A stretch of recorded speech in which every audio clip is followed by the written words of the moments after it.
Hello प्यारे बच्चों, कैसे हैं आप सब। उम्मीद करता हूँ आप सब अच्छे होंगे, मस्त होंगे, बेहतर होंगे। 11th क्लास की केमिस्ट्री में चैप्टर 8 में बच्चों ये आपका टॉपिक है मानक हाइड्रोजन इलेक्ट्रोड। सीधा क्वेश्चन पूछा जाता है मानक हाइड्रोजन इलेक्ट्रोड क्या है, कैसे बनाया जाता है, किस प्रकार से कार्य करता है, इस पर संक्षिप्त टिप्पणी। सीधे 3 से 4 अंक का क्वेश्चन पूछा जाता है। काफ़ी हेल्पफुल है ये 12th क्लास के बच्चों के लिए, काफ़ी इंपॉर्टेंट ये वीडियो है क्योंकि 12th क्लास में भी मानक हाइड्रोजन इलेक्ट्रोड केमिस्ट्री चैप्टर 3 में है। तो यदि आप 11th में है तो अभी आपके लिए तो हेल्पफुल होगा ही, 12th में आप जाएंगे तो ये आपको बहुत ज़्यादा इंपॉर्टेंट हो जाता है। तो चलिए शुरू करते हैं। सबसे पहले ये थोड़ा सा जानकारी जरूरी है कि ये मानक हाइड्रोजन इलेक्ट्रोड क्यों बनाया गया। इसका विभव 0 माना जाता है। जैसे मान लीजिए किसी भी इलेक्ट्रोड का हमें विभव निकालना है, किसी भी इलेक्ट्रोड का हमें विभव निकालना है तो फिर कैसे निकालेंगे। कहीं ना कहीं वो जब परिपथ पूर्ण होता है तभी हम विभव की गणना कर पाते हैं। तो फिर एक मानक हाइड्रोजन इलेक्ट्रोड बनाया गया जिससे इसको जोड़ करके उस परिपथ को पूर्ण करके दोनों के बीच के विभव का अंतर निकालेंगे तो कहीं ना कहीं किसी भी इलेक्ट्रोड का विभव निकल कर आ जाएगा। जैसे मैं बात करूं कि एक मेरे पास पात्र है बच्चों, यहां पर एक पात्र ले रखा हूं, यहां पे जैसे कापर सल्फेट ही मैंने ले लिया। क्या ले लिया? Copper sulphate. और इसमें कापर का इलेक्ट्रोड लगा दिया। ठीक है, अब इसका मैं विभव निकालना चाहता हूं तो इसका विभव निकालने के लिए मुझे एक ऐसे इलेक्ट्रोड की आवश्यकता पड़ेगी जिसकी विभव 0 हो। तो यहां पर मानक हाइड्रोजन इलेक्ट्रोड लगा देंगे। तो ऑलरेडी अब जब धारा बहेगा तो यहां पर एक विभवमापी लगा सकते हैं, विभवमापी लगाएंगे। तो भाई विभवमापी जब लगाएंगे, क्योंकि जब धारा इस परिपथ में पूर्ण होगा तभी विभव का यहाँ पे गणना हो सकेगा। तो इसका ऑलरेडी हमको ज्ञात करना है और इसका मानक का 0 है। तो जितना भी मापेंगे तो दोनों के बीच का अंतर होगा, वही इसका क्या होगा बच्चों, आपका विभव होगा। ये चीज है, इसलिए मानक हाइड्रोजन इलेक्ट्रोड को बनाया गया। इसको बनाने के लिए क्या किया गया, सिंपल तरीके से यहाँ पर देखो, एक नीचे प्लेटिनम की पत्ती होगी। ये प्लेटिनम ब्लैक से लेपित होता है, मतलब ये पूरा लेपित होता है बच्चों, बाह्य सतह इसकी परत लगी रहती है प्लेटिनम ब्लैक की। ठीक, ये यहां पे देख सकते हो, ये जो तार दिख रहा है आपको, ये तार आपका है प्लेटिनम का ही तार है। किसका तार है बच्चों? प्लेटिनम का तार है। मतलब प्लेटिनम की पत्ती जो प्लेटिनम ब्लैक से लेपित होती है, ये एक प्लेटिनम के तार से लटका रहता है जिसके चारों ओर एक कांच का जैकेट होता है जो यू आकार का जैकेट है, लेकिन उल्टे क्रम में रखा गया है। मतलब उल्टे यू आकार की कांच की नली होती है जो कि इस प्लेटिनम ब्लैक के ऊपर तार के चारों ओर यहां पे व्यवस्थित रहता है। ठीक, अभी मैं आपको समझा रहा हूं कि किस प्रकार से इसको बनाया जाता है। फिर इस संपूर्ण व्यवस्था को यहां पर एक पात्र में डुबा देते हैं। यहां पर देख सकते हो, ये पात्र है आपका, और ये जो आपको विलयन दिखाई दे रहा बच्चों, ये एक प्रकार से जल के अणु ही ये नजर आ रहे हैं, ये जल के अणु है। तो कहने का मतलब एक प्लेटिनम की पत्ती है जो प्लेटिनम ब्लैक से लेपित होती है। यह क्या होता है बच्चों, एक कांच के जैकेट, ये देखो जरा, एक कांच के जैकेट के अंदर होता है। और इसे हम कहें कि इसके अंदर कहीं ना कहीं विलयन है, तो 1 मोलर सांद्रण का विलयन रहता है, जो कि इस विलयन के अंदर ही ये जो प्लेटिनम की पत्ती डूबी रहती है। देखो, कांच के ऊपर एक छोटा सा छिद्र होता है जहां से 1 एटमॉस्फेयर यानी 1 वायुमंडलीय दाब पर हाइड्रोजन गैस प्रवाहित किया जाता है। देखो जरा, ये आपके उल्टे यू आकार की कांच की नली का जैकेट है जिसमें 1 वायुमंडलीय दाब पर हाइड्रोजन गैस प्रवाहित करते हैं। जब हाइड्रोजन गैस प्रवाहित करते हैं तो यहाँ पे जो हाइड्रोजन गैस होता है ये प्लेटिनम की पत्ती में कुछ अवशोषित हो जाता है और कुछ बुलबुले के रूप में बाहर निकल जाता है। भाई जितना अवशोषण करने की क्षमता है उतना वो अवशोषित करेगा, बाकी जो भी गैस है वो बुलबुले के रूप में बाहर हो जाता है। ठीक है, ये जो हमारा मानक हाइड्रोजन इलेक्ट्रोड है ये एनोड की भांति भी कार्य करता है, कैथोड की भांति भी कार्य करता है, दोनों की तरह कार्य करता है। इसलिए तो इसे बोलते हैं मानक हाइड्रोजन इलेक्ट्रोड। मतलब किसी के साथ भी जुड़ सकता है, इसका टोटल विभव 0 होता है। ये एनोड की भांति भी कार्य करेगा, कैथोड की भांति कार्य करेगा।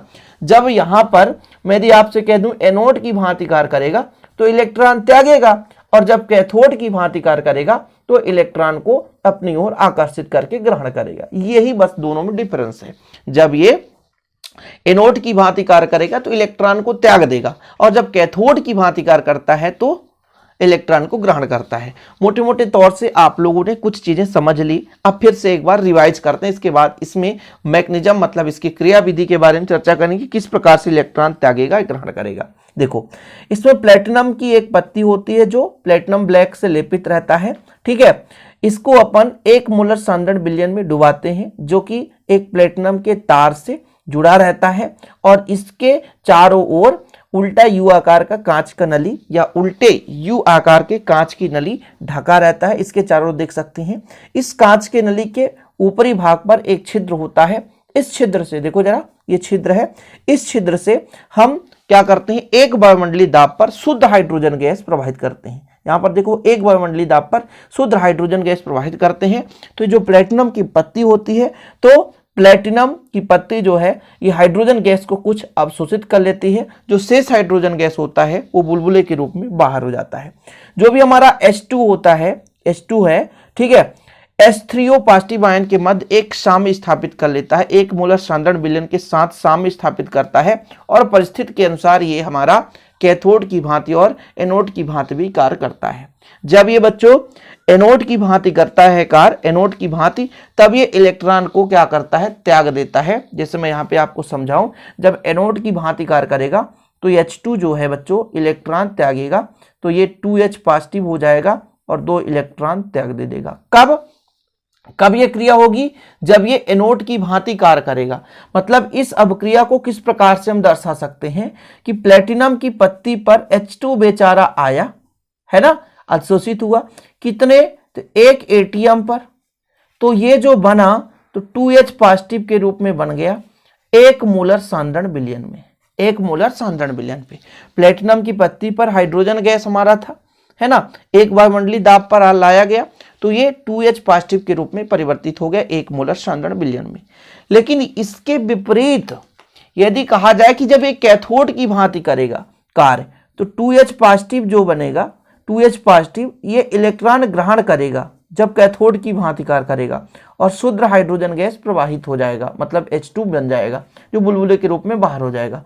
मतलब जो भी 2H पॉजिटिव है वो कहाँ है, 1 मोलर सांद्रण विलयन में, 1 मोलर सांद्रण विलयन में ये प्लेटिनम के पास इलेक्ट्रॉन को लेकर के H2 गैस बना देगा बच्चों। क्या बना देगा, H2 गैस 1 ATM, एक वायुमंडलीय दाब पर, ठीक। ये आपका एनोड की भांति कार्य करेगा तब ये क्रिया होती है, और कैथोड की भांति करेगा तो इस प्रकार से क्रिया होती है। इसी को कहते हैं मानक हाइड्रोजन इलेक्ट्रोड।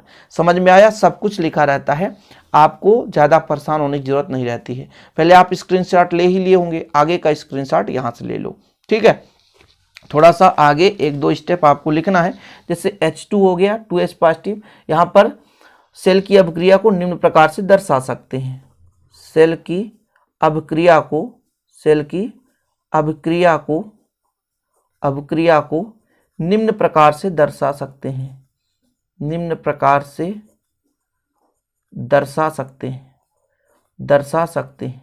कैसे दर्शा सकते हैं, ये किसकी बात कर रहा भैया, ये हमारे एनोड की भांति जब कार्य करता है तो H2 गैस आया प्लेटिनम पर H2 गैस आया, ठीक है, 1 ATM वायुमंडलीय दाब पर, और ये बदल गया 2H पॉजिटिव में 1 मोलर सांद्रण विलयन में। ये आपका बन गया बच्चों। दूसरा कंडीशन इसमें ये भी है कि जब ये कैथोड की भांति कार्य करे, अभी तो ये एनोड के लिए है कि जब एनोड के लिए कार्य करता है, ठीक है, जब मानक हाइड्रोजन इलेक्ट्रोड कैथोड की भांति कार्य करे, जब कैथोड की भांति कार्य करेगा, कैथोड की भांति कार्य करे, तब जो आपका 2H पॉजिटिव है वो 2 इलेक्ट्रॉन ग्रहण करके क्या बनाएगा, H2 गैस बनाएगा। या इसको करके आप दूसरा समीकरण भी दे सकते हैं, या करके इसको दर्शाने के लिए जो हमारा 2H पॉजिटिव था बच्चों, 2H पॉजिटिव ये 1 मोलर सांद्रण विलयन में है, ये इलेक्ट्रॉन ग्रहण करके प्लेटिनम पर H2 गैस बना देगा, वो भी 1 ATM वायुमंडलीय दाब पर। ये आपका अब क्रिया कंप्लीट हो गया। तो उम्मीद करता हूं ये मानक हाइड्रोजन इलेक्ट्रोड आप लोगों को समझ में आ गया होगा। 11th क्लास का जो भी बच्चा होगा इसे अच्छे तरीके से तैयार कर लेना, जैसा मैंने समझाया वैसे आप लोग एग्जाम में लिख दोगे, बराबर अंक मिलेगा, कोई दिक्कत नहीं बच्चों।